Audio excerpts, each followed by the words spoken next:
Bonjour à tous. Merci pour votre présence, modeste mais intéressante. Vous voyez mon nom s'afficher ici. Je représente très modestement Célestin Yoboué, qui est l'initiateur du projet que nous allons vous présenter pendant quelques minutes, très brièvement. Ça va vite. Donc c'est un exemple de développement de blanchisserie et du développement de la blanchisserie dans l'économie africaine et en particulier en Afrique de l'Ouest et encore plus particulièrement à Abidjan. Je passe, ça c'est... Ouais, on va essayer d'aller assez vite pour que vous puissiez, pourquoi pas, intervenir. On a, pour réussir ce projet, constitué un consortium de développement de blanchisserie de taille plutôt significative, vous allez le voir. Donc Célestin a rappelé que la blanchisserie a toujours été considérée comme un sous-métier dans l'Afrique en général et la Côte d'Ivoire n'y échappe pas, et que chemin faisant, quand on y réfléchit bien, c'est véritablement un axe de développement très intéressant, sans parler de tous les développements qui se font dans ce pays, mais la blanchisserie est aujourd'hui un véritable enjeu pour les investisseurs et on le verra, on pourra échanger, il s'agit d'axes à la fois de développement et de forte rentabilité. Et puis le constat est fait que, évidemment, malheureusement, dans les grands équipements publics, l'hôpital n'y échappe pas. L'équipement de blanchisserie est vraiment dépassé, parfois hors d'usage. Nous avons des photographies, mais qui sont désolantes. Je continue. Donc on a constitué un consortium dont la mission principale a d'abord été d'élaborer, ce qui explique un peu ma présence, parce que je suis architecte en particulier, de concevoir des plans de blanchisserie de type, et notamment d'une blanchisserie interhospitalière, on va y revenir, et puis de faire en sorte que ce consortium fonctionne pour conduire et développer ces projets. Ça passe par des réalisations, effectivement c'est notre objectif, et la construction d'unités industrielles individuelles ou interprofessionnelles, on y reviendra. Pardon. Et puis, bien évidemment, ça c'est pas la moindre des choses, c'est le suivi de la bonne organisation de ces blanchisseries pour leur exploitation, et puis évidemment pour en rendre compte aux investisseurs.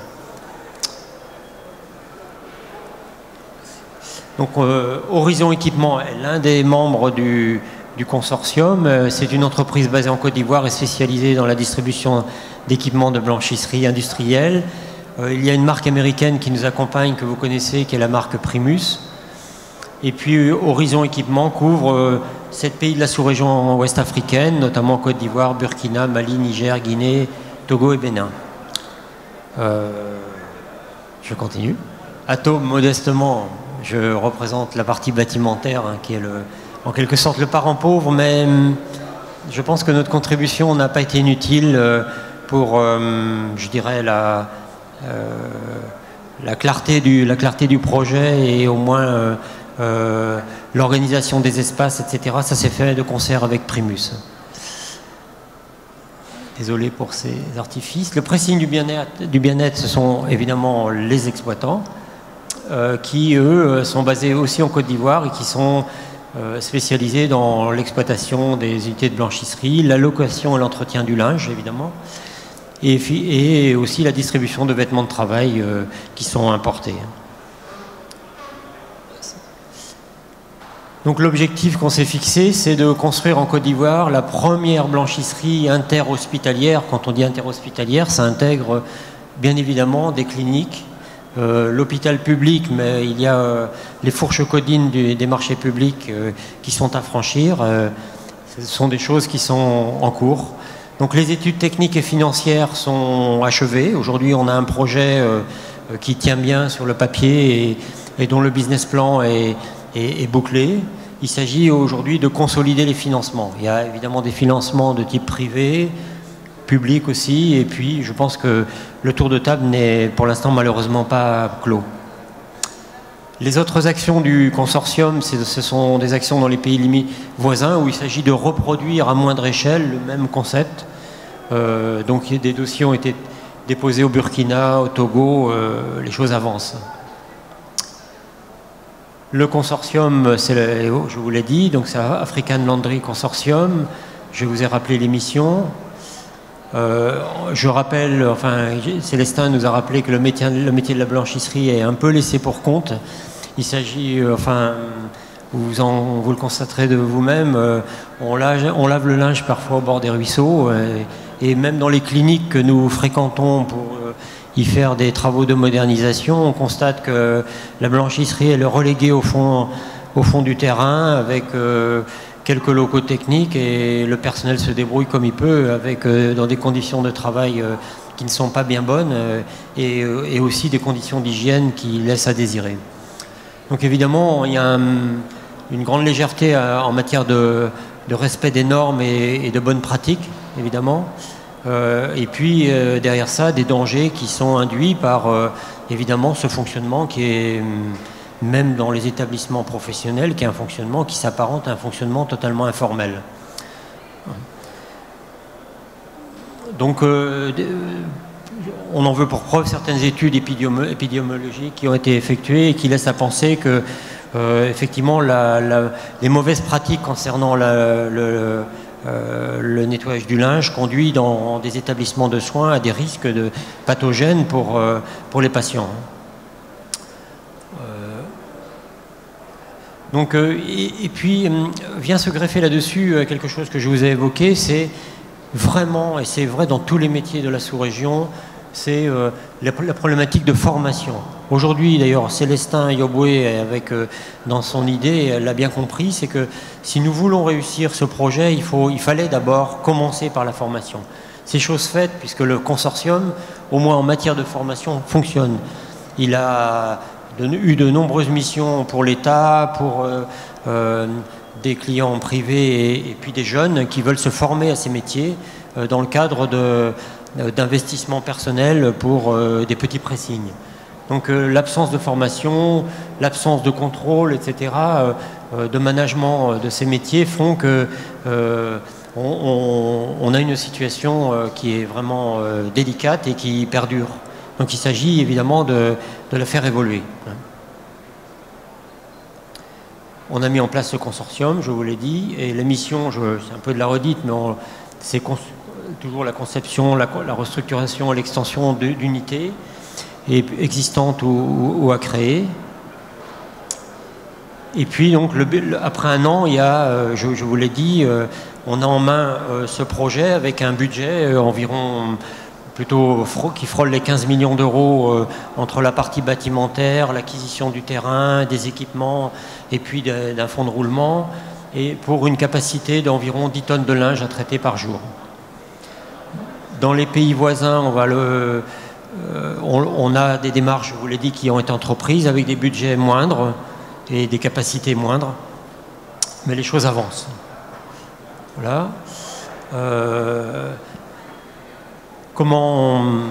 C'est la présentation de Célestin, comment aujourd'hui il y a des témoignages nombreux qui font apparaître que effectivement ce métier, je vous l'ai dit, est malheureusement très délaissé. Et vous pourrez lire dans le magazine qui a été mis en place et que vous trouverez sur les stands des réactions évidemment à la fois d'utilisateurs et de professionnels.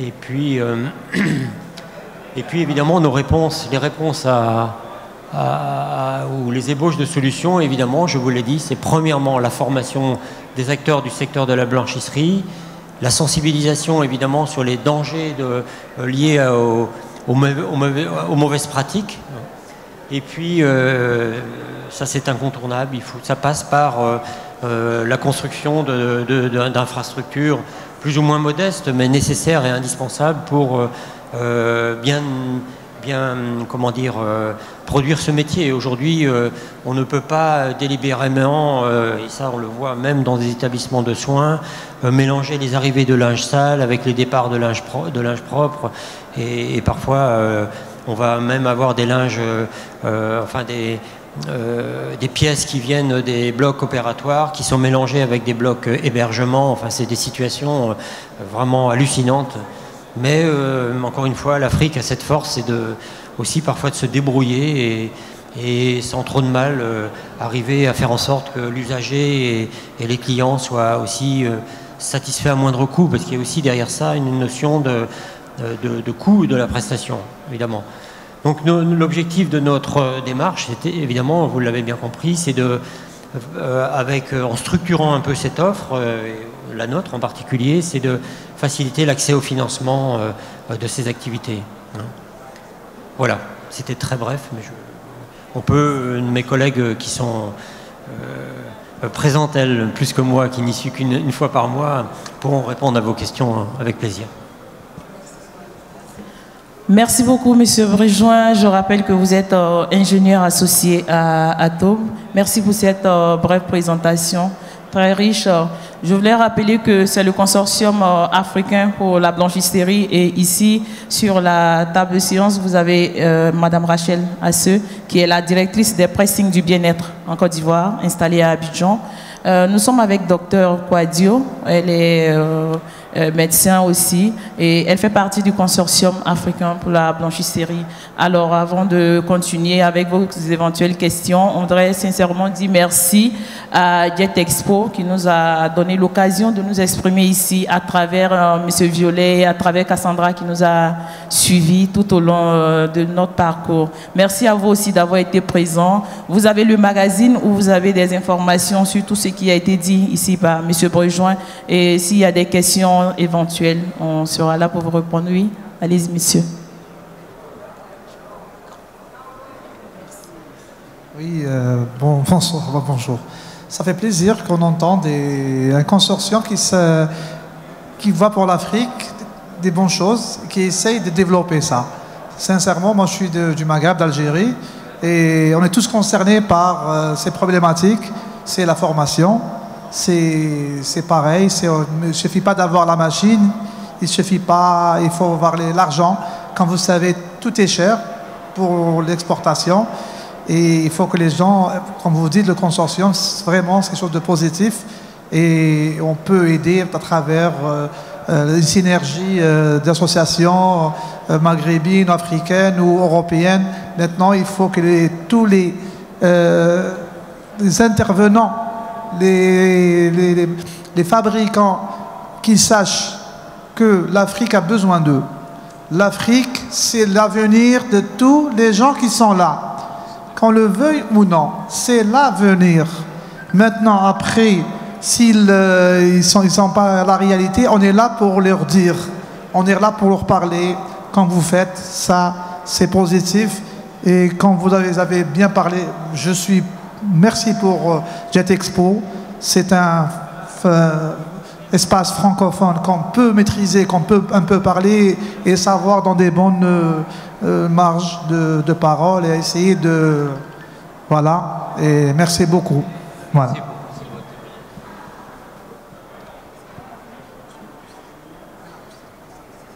Merci beaucoup, monsieur.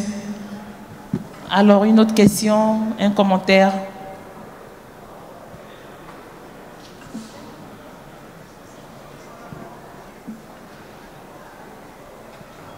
Moi, je voulais juste ajouter un tout petit commentaire parce que, encore une fois, mon intervention, elle est très éloignée de vos métiers, hein, vraiment très très éloignée. Mais je pense que, comme l'a dit monsieur, et je le remercie, c'est que en groupe, on est plus fort, on est capable de faire de belles choses, quoi. Et effectivement, nous, notre compagnie qui travaille depuis 30 ans en Afrique centrale et depuis maintenant 5 ans en Afrique de l'Ouest, il y a des perspectives énormes. Mais effectivement, les choses sont un peu désordonnées, improvisées, mais il y a des perspectives formidables. Il y a des marges de manœuvre. Moi, je pense que aujourd'hui, l'Afrique, c'est vraiment la Chine de demain, et c'est même plus puissant. Hein. C'est quelque chose qu'on ne mesure pas. Et nous qui sommes français, moi aussi, ou francophones, comme l'a dit monsieur, on a un avantage qui est formidable, c'est la langue. On parle de nos amis qui sont dans des pays africains francophones. c'est d'une grande facilité pour travailler dans ces pays. Il faut y aller, il faut prendre un petit peu de risque. Et puis, on a un plaisir formidable à travailler avec toutes les équipes locales. Et comme vous l'avez vu, dans mon métier, on se retrouve à croiser des gens qui font du traitement du linge, qui est très éloigné de mon métier, mais qui est finalement des choses que l'on pratique parfois, nous, en France, quand on fait, en tant qu'architecte, des projets industriels, tout simplement. Voilà. Merci. Merci. Est-ce que vous avez quelque chose à rajouter, Rachel ou Dr Kouadio? D'accord. Bah, s'il n'y a plus de... Allez-y, monsieur. Oui, ouais. Bon, merci déjà pour cette belle initiative. Bon, je suis ivoirien d'origine, donc je vais découvrir un peu le sujet. Bon, ma question, plusieurs questions en une. Donc déjà, ça fait une année que vous avez mis en place cette opportunité. Je voudrais avoir un peu le retour des services publics, puisque je pense qu'au départ, il y a eu quand même pas mal de difficultés. Donc après cette première année où, mine de rien, cela a fait montre quand même d'une certaine entre guillemets, rentabilité, d'une certaine presse positive, quel est le retour aujourd'hui des services publics, des pouvoirs publics, et surtout en fait du monde hospitalier, puisque nous avons la chance d'avoir une doctoresse. Voilà, donc je voudrais bien avoir en fait ces retours, et surtout la projection. J'ai bien compris en fait que vous cherchez en fait à développer cette initiative au travers de différents pays africains. Est-ce que c'est toujours vous qui allez, en fonction du retour d'expérience qui a été fait en Côte d'Ivoire, permettre, je dirais, l'expansion de cette idée au travers de l'Afrique? Comment ça va se faire? Merci. Merci beaucoup. Alors, avant de passer la parole aux intervenants, M. Bourgeois, Rachel et Dr Kouadio, moi, je suis journaliste, donc je voulais déjà vous rassurer par rapport à l'appui des pouvoirs publics, que lors de la signature de convention du consortium africain pour la blanchisserie, le ministère de la Santé, une des rares choses, vous êtes ivoirien, vous savez un peu comment ça se passe souvent, c'est souvent difficile d'avoir accès aux autorités, au pouvoir public. Le ministère de la Santé nous a soutenus, ils étaient là, ils font partie, ils ont signé, ils étaient présents à la signature de convention. Et ça s'est fait aussi avec l'association des cliniques privées de Côte d'Ivoire, la CPCI, qui regroupe plus de 300 cliniques. Voilà, ça je voulais vous rassurer déjà là-dessus, avant de passer la parole à Rachel qui veut ajouter quelque chose. Okay. Où je reste? Ok. Rachel, pour rebondir à ce que vous avez dit, en fait, nous avons signé une convention avec... au début, c'était dur, parce que même quand on allait rencontrer le ministère de la Santé, qu'on a dit non, c'est le pressing, c'est la blanchisserie, il dit oui, mais c'est pas ce qu'on voit dans les quartiers là. On dit non, non, non, non, non, ça n'a rien à voir. Parce qu'en général, ce qu'on voit dans les quartiers, le monsieur, il a sa boutique, il met un appareil là qui ne fonctionne même pas, et il est assis derrière, il lave avec la main. C'est un pressing. Donc on leur a dit, ah non, non, non, c'est pas ça, c'est voir le pressing autrement. Le pressing, c'est un métier en tant que tel qui nourrit son homme. C'est un corps de métier en tant que tel. Donc, ils ont décidé de nous accompagner. Ils étaient présents à la signature lorsqu'on signait avec la CPCI, qui est l'association des cliniques privées de Côte d'Ivoire. Au moins 300 à 400 cliniques qui sont partantes. Donc, voilà, on a ce projet-là pour construire la plus grande buanderie hospitalière. Et l'État nous accompagne pour obliger toutes ces cliniques-là à venir laver, traiter leur linge là. Voilà. Et ensuite, après la signature, l'État nous a appelé l'emploi jeune, le ministère de l'emploi jeune, pour mettre en place 1000 pressings pour lutter contre le chômage de la jeunesse. Donc là, ils ont décaissé les premiers fonds pour installer déjà 300 pressings. Donc c'est sur ça que nous sommes en train de travailler.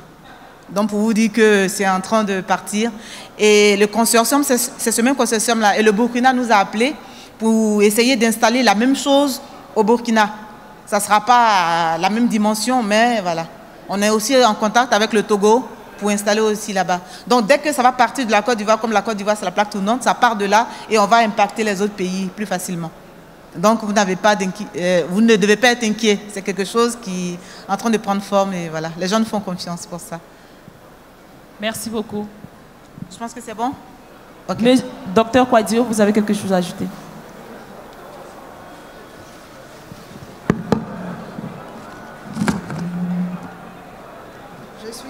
Docteur Kouadio, Marie-Louise, chirurgien dentiste. Et donc, vous avez demandé si depuis une année, il y a une évolution au niveau des projets. Effectivement, il y a une évolution parce que là, nous sommes en train de rénover la blanchisserie du CHU de Cocody. Le projet est en phase de finalisation. Ça sera une grande blanchisserie qui va recueillir tout le linge des 3 CHU. Ça, c'est déjà quelque chose de positif et d'ici peu, ça sera, vous allez constater sur le terrain parce que nous sommes dans les dernières phases de finalisation. C'est ce que je peux ajouter à tout ce qu'elle a dit. Merci, docteur. C'est bon, les questions, ça a été répondu. Merci beaucoup.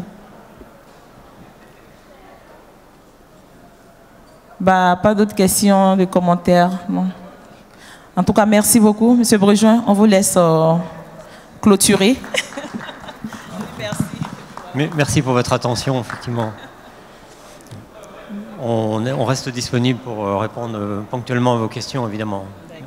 Et l'Afrique vous attend surtout pour le développement de la blanchisserie. En Afrique, les portes vous sont ouvertes et nous vous attendons. C'est ensemble que nous allons réussir. Merci pour tout. Merci à Direct Expo une fois de plus. Merci.